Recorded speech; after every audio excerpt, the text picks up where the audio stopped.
So I was 23, fresh out of college, working at Glamour magazine, living like, a bit of a Devil Wears Prada, except everyone was nice. And I wasn't in fashion, but it was like a very cool New York City life. He did my blood work and I was like, I'm great, right? I'm healthy. He's like, yeah, you're healthy. Anyway, next day he called me back and said that there was something weird in my blood and that I needed to come back. Did you have red flags go up, or did you just think, oh, okay, well, we'll figure this out? You know what? I had so many red flags. It was just like 10 weeks after 9/11. And so the red flags were everywhere. My job was to interview experts and get their tips on how to do things better. But at 40, I realized I still was like a frazzled, overwhelmed, shooting from the hip person. I was like, wait, I have three kids, I have a job, I have a home, but I'm not quite like a fully functioning adult. And so I was like, what if and I didn't want to do any major changes, right? Like the last thing I needed was to add anything to my crazy to-do list. But I thought, what if I reach out to all of these different experts who I've known over the years and some new ones and find out how to do all the little things that make up our day and our life just a little bit better. Is there a particular message or lesson you learned in this book that you're really going to apply to next year, to live next year a little smarter? Absolutely. Hello from the Heartland. My name is Jenna, and this is SmartHER News. News when it matters and why it matters. Our SmartHER series features unique people who help us think and live smarter. Well, SmartHER News has made the big time. We are in a book, a real live book. But the author who put us there actually has a fascinating story that you should also hear. Erin Ruddy is joining us, and she is responsible for putting us on the map. Really, I mean, Erin, I was looking back on our emails. We first started emailing at the end of last year, and I remember getting the email from someone I didn't know saying, you're writing a book about life skills. And I didn't know what to think, but I'm just imagining the idea for this book pre-pandemic was a little bit different than the book that ended up being written. So tell me, how did you come up with this idea? So I'm a magazine writer, and I've worked at magazines for 20 years. I was an editor at Glamour, and then I wrote for basically every big women's magazine you can imagine, lifestyle things. And I realized my job was to interview experts and get their tips on how to do things better. But at 40, I realized I still was like a frazzled, overwhelmed, shooting from the hip person. I was like, wait, I have three kids, I have a job, I have a home, but I'm not quite like a fully functioning adult. And so I was like, what if and I didn't want to do any major changes, right? Like the last thing I needed was to add anything to my crazy to-do list. But I thought, what if I reach out to all of these different experts who I've known over the years and some new ones and find out how to do all the little things that make up our day and our life just a little bit better. But like little small changes, like how to, the steps, breaking it down into the simplest terms. I'm a big believer in like small changes have big results. And I like to think of like little things I can do and then see see the results from that. And so I put together this book, and again, pre-pandemic, just because I thought I think, this is stuff I would want to know about. And then of course it came out during a pandemic, and it was like, wow, what a great idea you had to teach us how to like empty our dishwasher and blow out our own hair and paint our own nails. Like, you know what I mean? Like things that I just thought like I really wanted to have in a book. It worked out.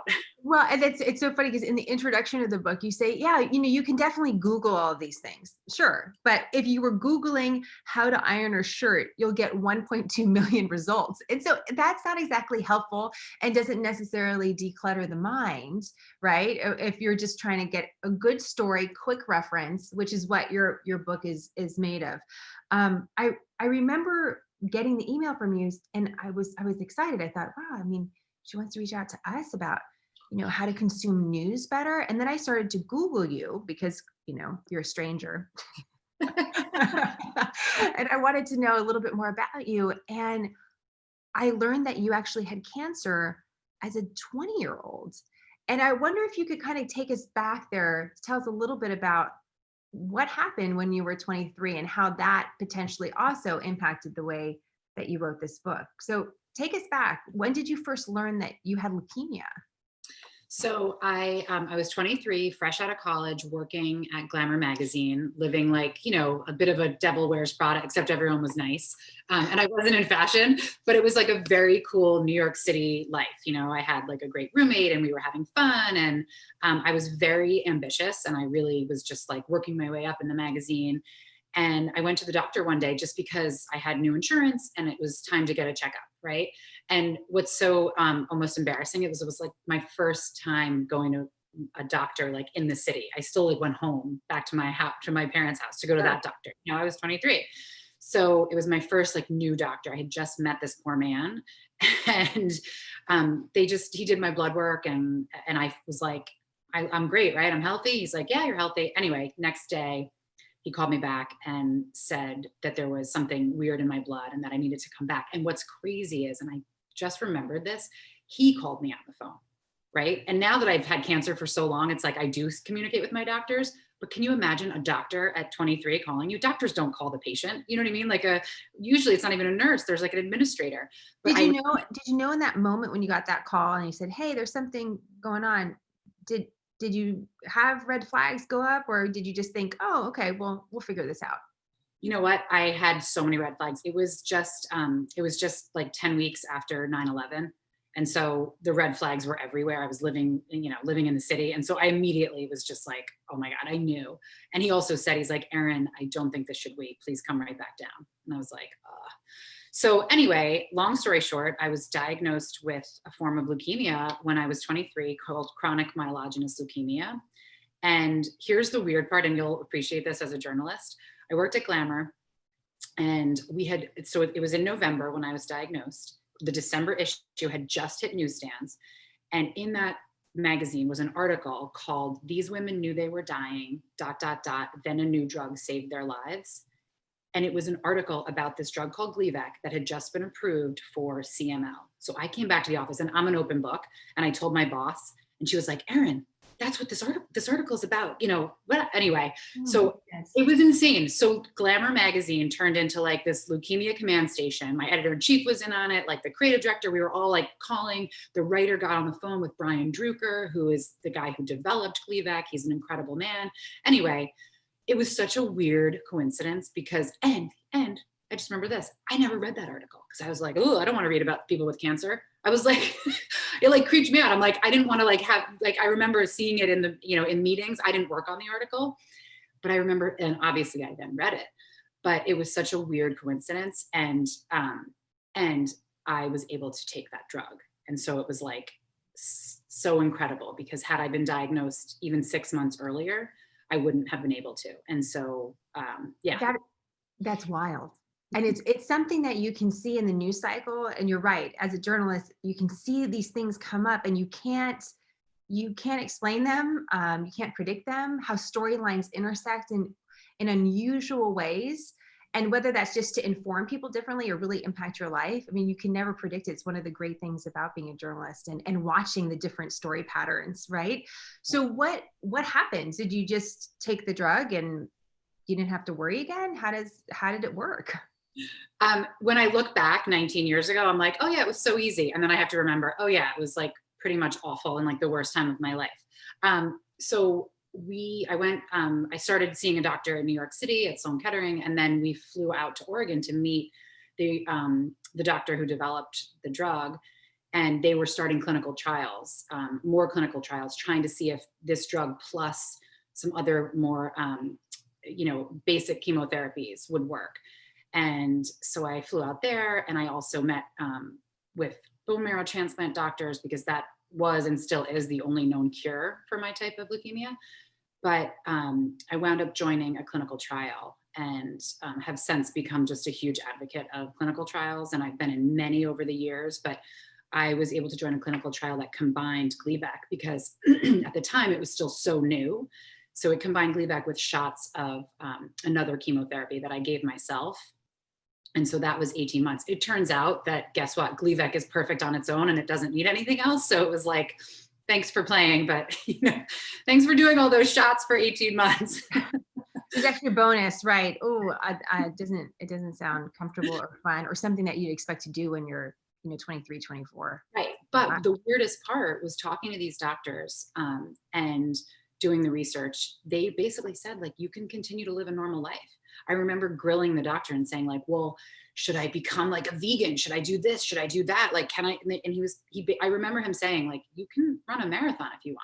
And I was like, well, I definitely don't want to run a marathon. No. that sounds awful. And so it was kind of grappling with this idea that I had leukemia. It was very serious. But I had this pill that was working and it continued to work for me. And I looked the same, right? So I never lost my hair. I never got violently ill. At this point now, 19 years later, I have seen so many people in my family, my friends, my circle with cancer that we all know what it can do to people. Did you feel differently at all? I mean, after the diagnosis, did you notice anything that maybe you had been missing before? I don't know. It was like, I don't know. I guess maybe I had been a little bit tired, but you know what I mean? I was 23 and like working 10-hour days and then like going out. So, but no, not really. And a lot of people are diagnosed asymptomatically because it's, it shows up in your white blood cell count. Like I had a very high white blood cell count, but no infection, and so that's how I was diagnosed. So what did you get to a certain spot where you stopped taking the drug? Is there a maintenance program for it? Is this something that you've continued to deal with in different ways over the years? So I got into a very deep remission, and it's funny, like now everyone talks about PCR with COVID, but I've been doing PCR tests that's like the gold standard test for my type of leukemia. And so I get them every 3 months, and my PCR has been negative for 17 years in a very, very deep remission. The big thing was I wanted to have kids, and so that was a whole other chapter of my life. Whether do we do surrogacy, do we adopt, do we harvest, all these different things, because they didn't want me to go off my medication. They were pretty certain that the medication hadn't really affected my eggs and my fertility in any way.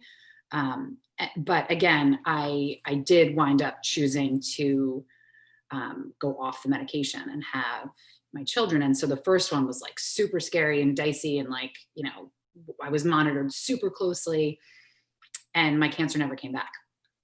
And then we did it again, and then we did it again. So I wound up having 3. It makes it sound so like flippant, but it's been almost 20 years of doing this. So I was able to go off the drug 3 times and have my 3 kids. And then I went right back on, and it was pretty seamless. So about 5 years ago, my oncologist, who again, in a wonderful twist, moved, he was in Oregon. This is not Brian Drucker, this is Michael Morrow, who became my oncologist, my friend. His wife designed my wedding gown, like just the most incredible person. She's like a big wedding gown designer. Anyway, they were at my wedding. So he since moved to New York City. So I was able to see him. So now he's at Sloan. So I see him regularly in New York. And Sloan Kettering, and Sloan Kettering being, a world leader facility when it comes to cancer research, cancer treatment, right in the city. You mentioned your wedding. Did you meet your husband after your cancer diagnosis? How did that go?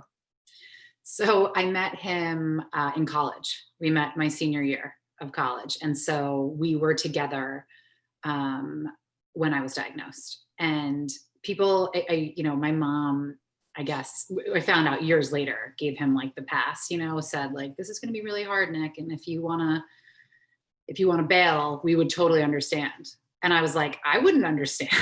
Wait, you had that conversation? Wait a second. Thanks, Mom. And he, to his credit, he was like completely insulted and like, no, I'm not going to bail.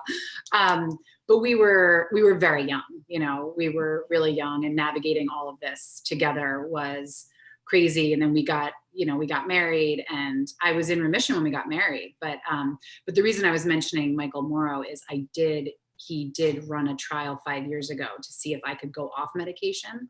It's called treatment-free remission, which is what you were asking about. And I was like, I was a prime candidate. I went off 3 times to have my babies and it didn't come back. And I'd been in this deep remission. And so I was so excited, and I went off Gleevec, and and I did everything else right. I was like really fit and trying to like be really healthy. And anyway, my cancer came back, like on a very small level. It wasn't like I was nervous, but like on those deep PCR tests, they slowly saw it ticking up. And I would say I was more devastated about that than like anything. Cause I just thought, you know, it's weird to be on a drug for so long, right? I'm so grateful to be taking this drug every day, but I was diagnosed at 23 and hopefully will live a very long life. And it's still, even though it's, you know, a targeted chemotherapy, meaning it doesn't kill all the cells, it just kills the bad cells or shuts them off in my case. I still would have loved to not have to take a biohazard or whatever, it comes in like the packaging and everything. Is there any side effects of the medication that have been challenging? So I like to tell my doctor, I'm always like, what about my eye bags? He's like, Erin, you're 42. Like you were, because I always say, I'm like, yeah, Sure. Could it be that you drank too many glasses of wine last night? I'm like, I don't think so. So some patients do have many side effects. There's many different drugs now that are out. For me, Gleevec is the best one. It's always treated me well. Every once in a while I get a Charlie horse. That's it. And I mean it. Like so maybe a little puffiness, but not really. I like how we can just like, we're just going to cross the wine off the list and be like that. Wait, maybe is the wine? It could be the wine. Well, you have so many different interesting parts of your story. You continued writing, you continue your career, and you were, like you mentioned, you were able to write for so many amazing magazines, continue to do so as well. You have 3 kids, and you had this great book deal going into 2020. You've had this experience with your own health, and I'm surely that's informed you in so many different ways. And we talked, I believe, right before the first case of COVID was diagnosed in America. I remember distinctly because we were speaking, I had a little break for my kids and I decided that I was going to go to Marshall's. So we did part of the interview. We did part of the interview very seriously on the phone, but then we wanted to talk more. And I was like, I'm going to go into Marshall's. And that's how we kept talking, which was great. We became quick friends because if you can bring a friend to Marshall's, you're in there for life. So I'm just curious, how did your experience, because your sister also had cancer, that's another part of the story. All of that, when you come into 2020 and now we're in a pandemic and in a real health emergency, what was that like for you? I think, we approached it just as everybody else did. I mean, I quickly got on the phone with my doctor and I was like, do I have to worry any more than anyone else? And he was like, no, you're fine. Like it's always been, you're fine. Like I can just do anything like anybody else, except I can't eat grapefruit. But why can't you eat grapefruit? It's something about how it metabolizes, and there's certain drugs, there's like kidney drugs as well. And my drug that it causes the medicine to metabolize differently. And I mean, it's not the end of the world. It's okay. But no, I think for me, it was more about being a mom going into the pandemic. That was really much like affecting me much more. And I had friends who have more active cancers, that they were dealing with this over the pandemic. And I thought about them, how lucky I am that I only have to get a blood test and I could wait and not get the blood test. But our experience has informed all of these horrible things that have happened to, over life. We're kind of, my whole family is very much like we can kind of handle anything. And we did sort of fall into each other. I have 2 sisters. We all live very close to my parents, and we're all in the same school district. We each have 3 children. They're all like insanely tight. And so for the first, for a very long time, at first we didn't see each other at all. And then we kind of decided that we could all kind of like quarantine together. And it was amazing. I felt really lucky to have them through the last 9 months. And it did remind me of those 3 or 4 years when I had cancer, my sister had cancer, and we were all just kind of like together. And so I was grateful for that, for sure. It definitely is a reminder, 2020 in a lot of ways, about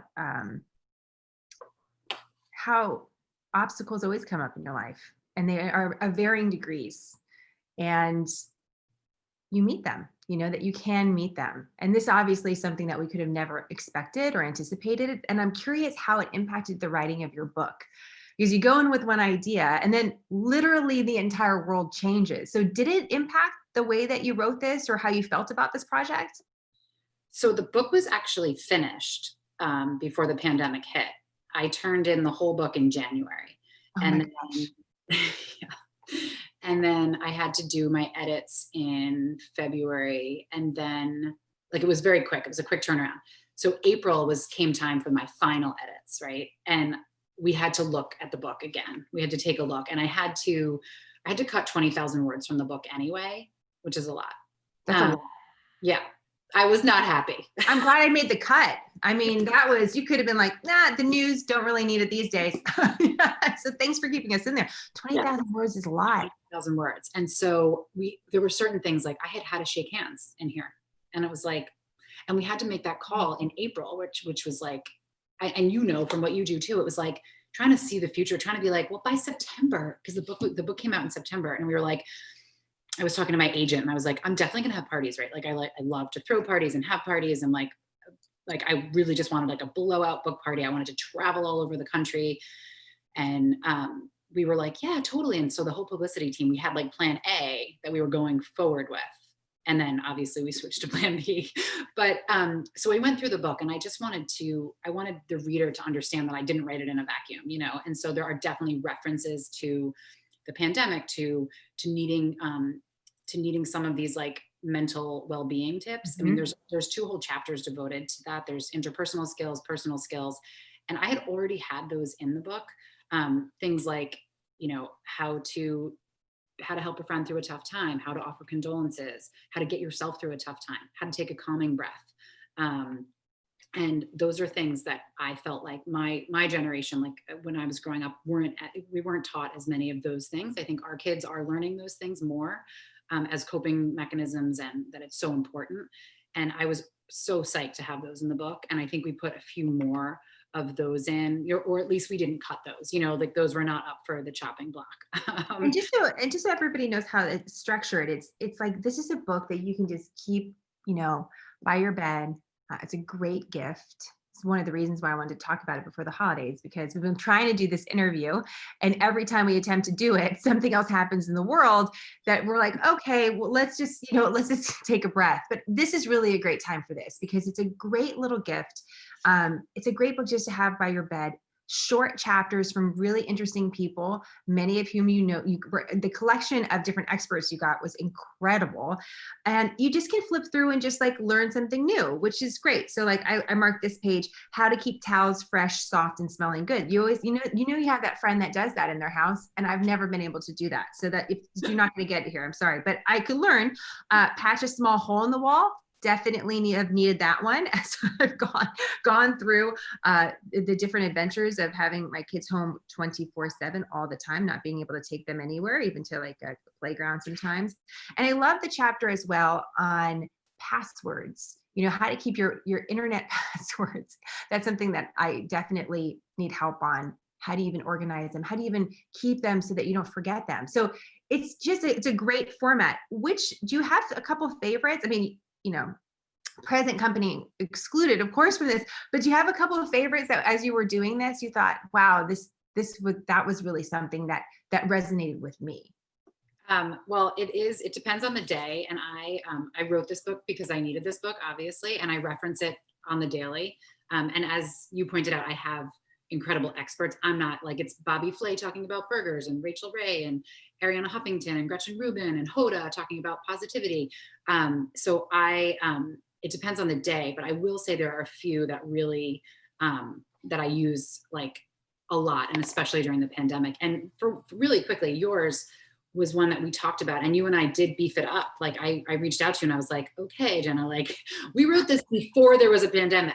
Like people who've never consumed news are consuming news 24/7 now, right? And they need help. And so we went back and forth and kind of like made yours longer, and it gave it a little bit more of a 2020 angle, because I think it is so important. And yours is basically about how to curate, you know, your news. And that's essentially what this book is how to curate. Like I've curated the experts for people, and these tips. But I would say, sorry, I'm terrible at answering questions. No, it's great. I mean, that's why I think we went back and forth so much, and not a lot. We were just trying to figure out the right, just to make sure it was just right. So, and that really extended until, right up until your publishing day, very close to your publishing date. Yeah, right? very close, because I was able to do little tiny final tweaks. And but I would say one that I really love, and I try to apply this on the daily, is Gretchen Rubin's 1 minute rule, which is any task that can be done in 1 minute or less, just do it. So put that dish into the dishwasher, hang your coat up, send that email, respond to that email. Like if an email pops up and you see it and it's already interrupted your flow, and just quickly get it off your plate. And my tidy room expert, Rachel Hoffman, talks about don't put it down, put it away. And I tried this. I'm the worst at this. This is like the junk, like how to organize your junk drawer. I'm like, which one? But these are things, I mean, like you said, you get to a certain point in your life, you're like, I thought I would be better at this. I thought I would be better at it, and I'm just not. They totally. You know what you can do, Jenna, which is another part of the book that I love, is setting a timer. Like for the junk drawer, Shira Gill, who's my junk drawer expert, she's an amazing organizer. She believes it should take 15 minutes or less. Set your timer and just, you do it. And that's all the tips are in the book. But even the empty a dishwasher one, the first step is ask yourself, what are you going to do for the next 4 to 5 minutes? Like, unless it's like curing cancer, like just empty your dishwasher, right? Like, because then you can move on with your day.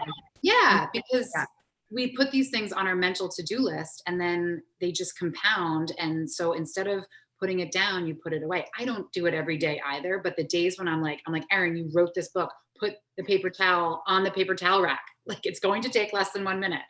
And so those are some really good tips, because it's about like, yes, there are like productivity things and physical things, but it does like kind of free your mind a little bit. And when you can walk into a room and not see anything on surfaces, it just gives you like a sense of peace that you don't even realize, right? You don't realize why you're frustrated half the time. And that was why I wrote this book. I didn't realize why was I frustrated emptying the dishwasher and working on emails and trying to remember my password like 85 times. Yes. So right. One of the ways that this really resonates with me, and I loved getting to know you through this process, is that's what I want people to feel from the news. Like, and that's what I want SmartHER News to be for people. Like, oh, we know it's high quality, so I'm just going to get a little bit and keep moving. Like, I don't want you to feel stuck in the news. I don't want you to feel like you have to spend hours. I want you to be able to come, get a little bit, and then get on with your life. That's that's customer service, right? That's how the news should be. And so I just really resonate with what you're saying. If I could apply how I feel about the news to my messy house, maybe I could figure it out a little bit better. But we all have things that work for us and challenges, and that's one of them. So it's a really great way to think about it. As you're kind of looking forward to the next year, I like to ask this as a kind of a final question for all my guests. SmartHER News is about consuming news easier, nonpartisan news, try to get it in a different format. But I also want to share stories about how we can live smarter, like this, which is why your book, Little Book of Life Skills, it really fits that message as well.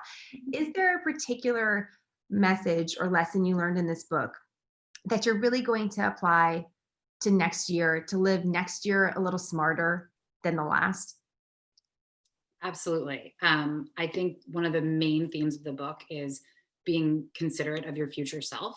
And it's in all of these, but it's even like getting to sink zero at night, right? Like getting all your dishes out of your sink and your kitchen cleaned up. So when you wake up in the morning, you're like, yes, Erin, thank you for grinding those coffee beans last night, right? And it affects finances as well, like checking yourself before you purchase, your 8th faux fur pillow from Target, like saying like, do I love this? Do I need this? Or do I just want it? You know what I mean?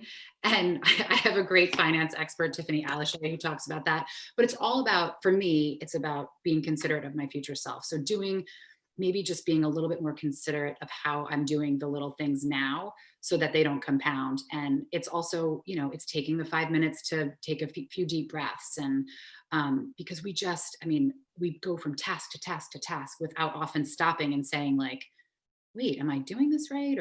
And I think the other piece of that is just what I have realized in writing this book is like, this stuff, this is life. Life is writing a work email and grocery shopping and cleaning out your pantry and, calling a friend who's going through a tough time. So if we can do those things a little bit better, your whole day can be infused with like a sense of pride and joy. And the joy can come in places you didn't expect it. Like when I open my pantry door and I'm like, oh, I put all those granola bars in that basket. So now when I go to grab the box of granola bars and it's empty and I just got back from the grocery store, I'm not frustrated.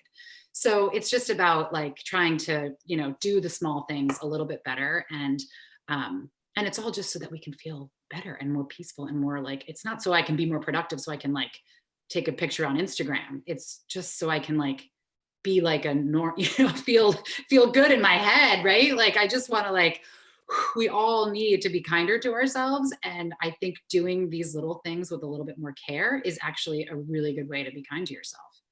Well, it's a great book. Like I said, it's a great read, and it's something that doesn't take a lot of commitment. You don't have to read it beginning to end. You can skip around, just pick something out.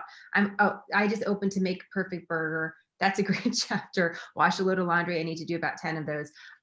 It's just a really wonderful little treasure that you created, Erin. And I'm so honored. Thank you for including us and reaching out the way that you did, because it gave us a boost too at a time that really, really needed it. You're like out, as an entrepreneur, I'm kind of out, you're like, is anyone out there? Is anyone out there?